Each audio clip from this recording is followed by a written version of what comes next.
Sweldo Day, mga tiktropa. At para mas masaya ang pasok ng sweldo, aba, samahan natin yan ang chismisang may trivia. Let's play! Sang Tanong, Sang Sabog! Ang alay natin sa ating buwi, Sid Blaster. Isa sa mga abangan nating karakter sa action-adventure na Lolong Bayani ng Bayan. Ito na ang napakagwapo, very talented, Rajon Cruz! Rajon, naku, imbitahan mo muna sila syempre sa nalalapit na Lolong. Go! Eto na guys, alam ko matagal yun ang inaabangan to. Ang dambuhalang papabalik ng #1 adventure serye, ang Lolong, sa January 20 na yan sa GMA Prime. Eto na, Rajon, ang katanungan, magpapasabog ka na ba? Yes, magpapasabog na ako. Dapat pala, magpapasabog ka ba ulit? Mukhang masasabugan ulit eh. Eto na ang kanyang unang Sang Tanong! Sang Sabog! Noong elementary siya, anong diskarte ang ginagawa ni Shaira Diaz para kumita ng extra pera? A. Nagbebenta ng yema or B. Nagbebenta ng stationery? Ay, Siyempre. Mama, hindi ano? kasi nung nakaraan, di ba girls, nandito si Shaira, naikwento niya, talagang gusto niya na rumarakit siya nung habang nag-aaral pa lang siya. Kaya nagbebenta siya ng stationery. Ah, talaga? Ngayon, Yes. pag gusto niyang mas kumita pa talaga ng pera ng mas matindi, yung stationery, lalagyan niya ng sagot sa loob. Totoo, kasi matalino si Shaira. Oo, At hindi lang yun, yung kumbaga, nanay niya, gumagawa ng Kodigo. stickers. Oo, mamang, pero hindi yun pang cheat. Kumbaga, para mas kumbaga guide sa mga sagot. Para makapasganahan yung mga estudyante. Yes, Kuya Kim. Si Shaira talagang likas na napakamataas ng ambisyon niyan. Oo naman, mga Diaz eh. Oo, hindi lang yan, no? Nung high school pa lang yan, ang gustong ibenta niyan, matindi. Real estate. Ay, talaga? High school pa lang yun. Sa school? Sa school, real estate Ayan. ang bebentahan, yung mga estudyante, mga Taray. teacher. Oo. Kaya lang, mahiyain. Alam mo bakit mahiyain? Bakit po, Kuya Kim? Shaira. Ay, kaya pala. Kaya ang binenta na lang, yema na lang. Yema na lang tininda. Oo, imbis sa real estate. Pag binuksan mo yung yema, yung cover niyan, merong mga notes. Ano? Ang taray. Para stationary lang. Parang stationary. Ayun. So, Rodjun, litong-lito ka na, no? Sobra, parang lahat totoo eh. Hindi ko alam kung kanino ako Kumusta maniniwala. So, paniwalaan mo na lang sarili mo. Para sa akin, nagbebenta ng yema. Yema. Yema. Tignan natin, yema daw. Kabog or Hala! sabog? Hala! 5, 4, 3, 2, 1.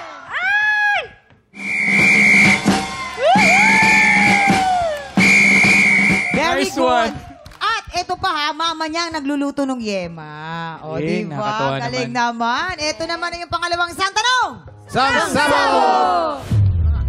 Nung nag-aaral siya sa Singapore, ay may pagkakataong nabubuli si Rocco na sino? Anong ginawa ni Rocco para kaibiganin ng mga nambubuli sa kanya? A. Ginagalingan niya magsalita ng Mandarin. Or B. Pinakain niya ng adobo ang mga classmates. Ako palagay ko pinakain ng adobo. Ayaw na Pinakain ikwento ng sa Oo, akin. kasi Adobo. kahit sino naman makakain ng masarap na adobo, talagang hindi ka na... Oo, babae, tsaka babae. pinagmamalaki ng Pilipinas Oo, yun. oo, Ang pinagmamalaki Pilipino. natin Adobo. yan. At saka Ayan, yung pakiramdam. mga bully na yan, binubuli siya verbally.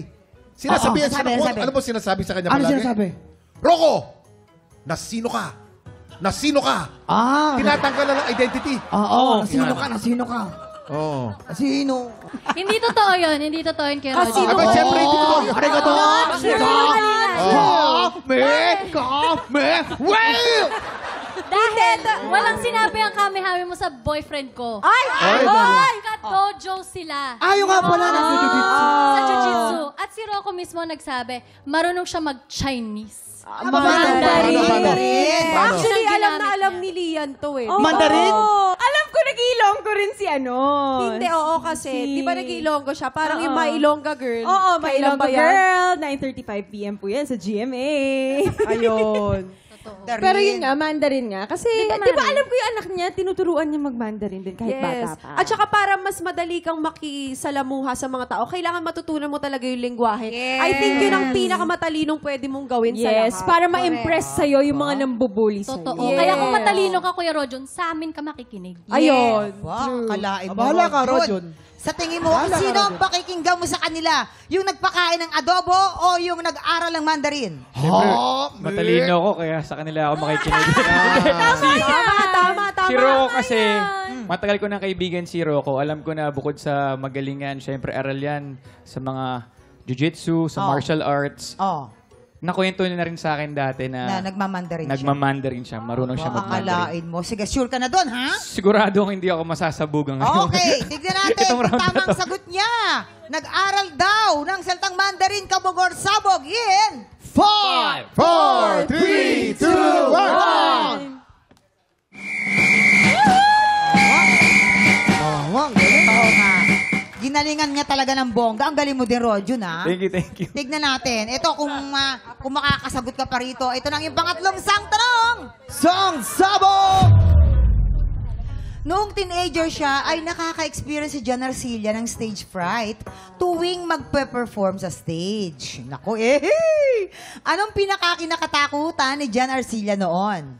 A, baka madapa siya, or B, baka pumiyok siya. Ay! Naku. Karinina, Alam na alam mo yan, di ba? Sigurado ako kasi nakasama ko yan si Sir John eh. Yes. Naibulong niya sa akin yan bago pumasok ng stage. Ano Sinek sabi niya niya? muna yung sapatos niya, tapos sinabi niya, kasi natatakot ako na matapilok eh. Oo. Natatakot ako madapa on stage. Hindi, oo. Kasi yung mga nadadapa minsan, pag nadapa ka na, mawawala ka na sa mga sarili mong linya, di ba? Oo, O tsaka correct. meron kasi siyang experience na yung kasama niya sa teatro, parang nadapa, bagong gawa yung anik. Medyo na ano yung Yes. mukha. Yes lang. Oo. Nadami. Yes. Kaya hindi naka-perform ng maayos. Oo. Alam mo, Roger, na pagkakaalala ko, kasi nung nagkasama kami sa stage ni Sir John, Sa ano? Tanghalang Pilipino. Tanghalang Pilipino. Season 2. Oo. Saka Ang title ng play, Walang Sugat. Walang sugat. Walang Stage sugat. 4, stage 5. Stage 3, stage 3, stage 3. Stage Tapos 3. hindi niya sa akin binulong. Sinigaw niya sa akin, baka pumiyok ako, kaya ako kinakabahan. Yan. Doon siya kinakabahan pag pumipiyok. Oo. Kaya pag pumipiyok, no! Kaya minsan ginagawa niya palseto. Oo. Kaya pa yung palseto na ilulusot siya sa piyok. Yan. Hoy, Rodjun. Aliw na aliw ka, Rodjun, ha? Baka gusto mo naman magbayad ng entrance. Parang gusto ko lang umupo Ha? dito at makinig sa inyo. Umuupo entrance. Umorder ka naman. Rodjun, ano magiging kasagutan mo dyan? A, baka madapa siya, or B, baka mapiyok. Actually, parehas kasi, nakakalito. Pero siguro kung ako kasi, kung ibabase ko sa akin, mas nakakatakot kung singer ka mapiyok. Piyok. Pumiyok. Pumiyok. Sagot ko letter B, natatakot pumiyok. Pumiyok. Natatakot pumiyok. Sure na. Kabog or sabog in 5, 4, 3, 2, 1. Ang galing! Ito na ang iyong pang-apat at huling sang tanong. Sang Sabog! Noong high school siya, anong school club ang sinalihan ni Rochelle Pangilinan? A, Drum and Lyre Band, or B, Pep Squad? Drum and Lyre Band. Drum and lyre. Yan talaga, kasi ganito yan. No? Nung una, hindi marunong sumayaw yan. Aha! Si Rochelle, bago pa walang, matigas ang katawan niyan. Antigas. Sumama ng Drum and Lyre Band. Yun. Alam mo anong binigay sa kanya? Ano? Yung majorette. Oo. Sa kaka-majorette, natutong kumembot. Kaya ganun. Mamaya palaki ng palaking Oo. kembot. Mamaya na sex bomb na. Hindi, actually, I disagree. I disagree ako na wala. din, hindi. Ikaw, Kuya Rojun, dancer ka. Alam mo na ang pagiging dancer, likas yan sa isang Yes. tao. Yes. Hindi mo siya pwedeng matutunan. Kailangan innate within you. Kung dancer ka na, Ang tindi dancer ng ka na intensity talaga. nito. Ang tindi ng intensity. Gagaling ka na lang talaga throughout the years. So, saan siya? Sa Pep Sa Squad? Pep Sa Pep Squad siya, Squad. mama. Nakwento kasi ni Ate Rochelle, di ba nakasama ko yung asawa niya si Kuya Art. Oo. Nakwento ni Kuya Art na sa Pep Squad daw talaga si Ate Rochelle nag-start. Tapos dun siya nahubog sa pagsasayaw. Oo. Actually, Actually, paano yung sayo? Paano yung sayo? Pakitingin niya. Go, Paano yung go, sayo? go. Hindi, si ano? Give me an A. Ikaw. Lian. Paano yung? One, Kahit two, 2 hits lang. three, go. 1, Give me an A. A. Oh. Give me a B. Oh, yun. B. Oh. Give me I. Oh! Tsaka hindi lang yun. Ikaw naman, si Pito.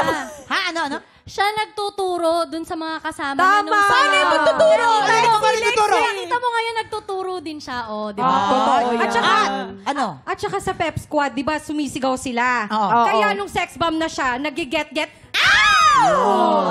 At kayang-kaya ni Rochelle gumawa mag-isa. Ha? Kaya ni Rochelle gumawa mag-isa ng pyramid. Yeah! totoo Kaya yan. niya yun. Ano magiging kasagutan mo na, Rojun? Ano? A, Drum and Lyre Band, or B, Pep Squad? Dito hindi ako sure, pero Parang naniwala talaga ako sa inyo. Parang totoo to. So, para sa akin, Pep Squad. Maniwala ka sa Pep amin. Squad. Sure ka na sa Pep Squad? Yes. Yes. Okay. Yes. Pep Squad daw! Hala!